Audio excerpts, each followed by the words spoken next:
الصلاة والسلام على رسول الله وعلى آله وصحبه أجمعين أما بعد. ബഹുമാനം നിറഞ്ഞ വിധികർത്താക്കളെ, എൻ്റെ ശബ്ദം കേൾക്കുന്ന സദസ്സിനെ ഏവർക്കും അസ്സലാമു അലൈക്കും വറഹ്മത്തുള്ളാഹി വബറകാതുഹു. പ്രിയപ്പെട്ടവരെ, സകല നന്മകൾക്കും പുരോഗമനാത്മകമായ കുതിപ്പുകൾക്കും ഹേതുവാകുന്നത് മനുഷ്യന്റെ വിശേഷ ബുദ്ധിയും ചിന്താശേഷിയുമാണല്ലോ. എന്നാൽ ഈ ചിന്താശേഷിയെ നശിപ്പിച്ച് അധമനാക്കുവാൻ വേണ്ടിയാണ് പിശാച് പരിശ്രമിച്ചുകൊണ്ടേയിരിക്കുന്നത്. അതിന് പിശാച് കണ്ടെത്തിയ ഒരു മാർഗം കൂടിയാണ് ലഹരി. അതുകൊണ്ട് തന്നെയാണ് പ്രവാചകൻ സ്വല്ലല്ലാഹു അലൈഹി വസല്ലമ ലഹരിയെ തിന്മകളുടെ മാതാവ് എന്ന് വിശേഷിപ്പിച്ചതും ഉപദ്രവം വരുത്തുന്ന എന്തും ഇസ്ലാമിക വീക്ഷണത്തിൽ കുറ്റകരവുമാണ്. ലാ ളററ വലാ ളിറാർ എന്ന പ്രവാചക വചനം അതാണ് നമ്മെ പഠിപ്പിക്കുന്നത്. ഇന്ന് നമ്മുടെ സമൂഹത്തിൽ ആഴത്തിൽ വ്യാപിച്ചുകൊണ്ടിരിക്കുന്ന ലഹരി എന്ന വിപത്തിന്റെ നീരാളിപ്പിടിയിൽ ഭാവിയുടെ പ്രതീക്ഷകളാകേണ്ട വിദ്യാർത്ഥികളും ഉൾപ്പെടുന്നു എന്ന ഭീകരാവസ്ഥയ്ക്ക് മുമ്പിൽ പകച്ചു നിൽക്കുകയാണ് നാം. വിദ്യാർത്ഥികൾക്കിടയിലുള്ള ലഹരിയുമായി ബന്ധപ്പെട്ട കേസുകളിൽ വന്ന വർധനവാണ് ഇതിനുള്ള ഉത്തമ ദൃഷ്ടാന്തം. 14 വയസ്സ് മുതൽ 30 വയസ്സ് വരെ പ്രായമുള്ളവരിൽ ലഹരി വസ്തുക്കളുടെ ഉപയോഗം ഈ കാലങ്ങളിലായി വർദ്ധിച്ചതായി എക്സൈസ് വകുപ്പ് പറയുന്നു. നിഷ്കളങ്കരായ കുട്ടികൾ പോലും അടിമപ്പെടുന്ന തരത്തിലുള്ള ലഹരി വസ്തുക്കൾ ഇന്ന് സ്കൂൾ പരിസരങ്ങളിൽ വ്യാപകമാണ്. ഐസ്ക്രീം, മിഠായി, പശ, ഗുളികകൾ തുടങ്ങിയവ ഇന്ന് സിന്തറ്റിക് രൂപത്തിൽ വരെ വിദ്യാർത്ഥികളിലേക്ക് ലഹരി മാഫിയകൾ എത്തിക്കുന്നു. പല വിദ്യാർത്ഥികളും ഇത്തരം ലഹരി മാഫിയകളിൽ ഏജന്റുമാരെ പ്രവർത്തിക്കുന്നു. ലഹരി ഉപയോഗം ഒരു ദിവസം കൊണ്ടുണ്ടാകുന്നതല്ല, മറിച്ച് അത് എന്തെന്നറിയാനുള്ള ആകാംക്ഷ, അതിൽ നിന്ന് കിട്ടുമെന്ന് കേട്ടിട്ടുള്ള ഉന്മാദാവസ്ഥ, സമപ്രായക്കാരുടെ പ്രേരണ, ശിഥിലമായ കുടുംബാന്തരീക്ഷത്തിൽ വളരുന്ന കുട്ടികളിൽ ഉണ്ടാകുന്ന അരക്ഷിതാവസ്ഥ എന്നിവയെല്ലാമാണ് ചെറുപ്രായത്തിൽ തന്നെ അവരെ ലഹരിയിലേക്ക് അഭയം തേടുന്നതിന് പ്രേരിപ്പിക്കുന്നത്.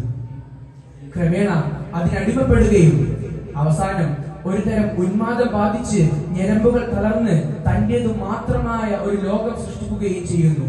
അവിടെ ശാന്തി, സൗമ്യത, നീതി ഒന്നും ഉണ്ടാകില്ല. മറ്റു ചിലർ ക്യാൻസർ പോലുള്ള മാരക രോഗങ്ങൾക്ക് അടിമപ്പെടുന്നു.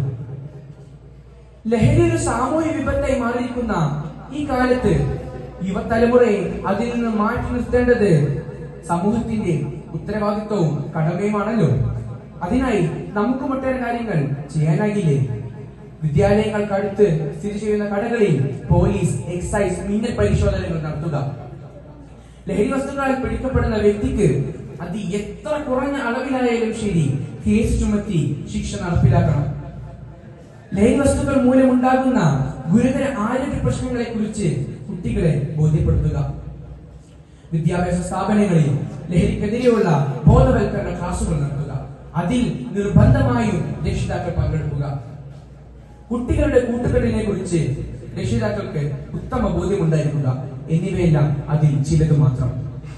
അതോടൊപ്പം വിദ്യാർത്ഥികളായ നാം ഇത്തരം ലഹരി മാഫിയകൾക്കെതിരെ ജാഗരൂകരാകണം. സ്വയം നിയന്ത്രണമാണ് ആദ്യം വേണ്ടത്. ഒപ്പം നമ്മുടെ സുഹൃത്തുക്കളെയും ഇത്തരത്തിലുള്ള ലഹരിയിലേക്ക് അടിമപ്പെടുന്നതിൽ നിന്ന് പ്രതിരോധിക്കുകയും ചെയ്യണം. പഠനത്തോടൊപ്പം തന്നെ നമ്മുടെ കലാകായിക മികവുകളെ പരിപോഷിപ്പിച്ചെടുത്ത് ഒഴിവു സമയങ്ങളെ അതിലൂടെ സമ്പുഷ്ടമാക്കാം.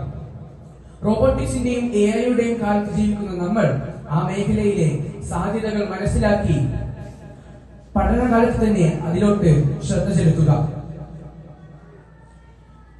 ഏകാന്ത ലോകത്തേക്കും ചീത്ത കൂട്ടുകെട്ടിലേക്കും പോകാനുള്ള നമ്മുടെ സമയങ്ങളെ അതിലൂടെ ഉപയോഗപ്പെടുത്താം. ഏറ്റവും പ്രധാനമായി ജനാധിപത്യ ബോധവും പൗരധർമ്മവും സാമൂഹിക പ്രതിബദ്ധതയും കാത്തു സൂക്ഷിക്കേണ്ട ഒരു തലമുറയെ നമ്മൾ വിദ്യാർത്ഥികളിലൂടെയാണ് വാർത്തെടുക്കേണ്ടതെന്ന ഉത്തമ ബോധ്യം നമ്മളിൽ ഉണ്ടാകണം. നമ്മുടെ രാഷ്ട്രപിതാവ് മഹാത്മാഗാന്ധിജി സ്വപ്നം കണ്ട ഒരു ജനത, അതായിരിക്കണം നമ്മുടെ ലക്ഷ്യം. അവസാനം എന്നോണം മഹാത്മാഗാന്ധിജിയുടെ വാക്കുകൾ തന്നെ ഉദ്ധരിച്ചുകൊണ്ട് ഞാൻ എന്റെ പ്രസംഗം അവസാനിപ്പിക്കുന്നു.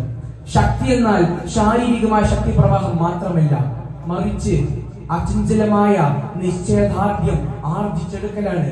അതാണ് നമ്മുടെ കരുത്ത്. അത് തന്നെയാകട്ടെ നമ്മുടെ യുവത്വത്തിന്റെയും കരുത്ത്. وآخر دعوانا أن الحمد لله رب العالمين. جزاك الله خير. السلام عليكم ورحمة الله وبركاته.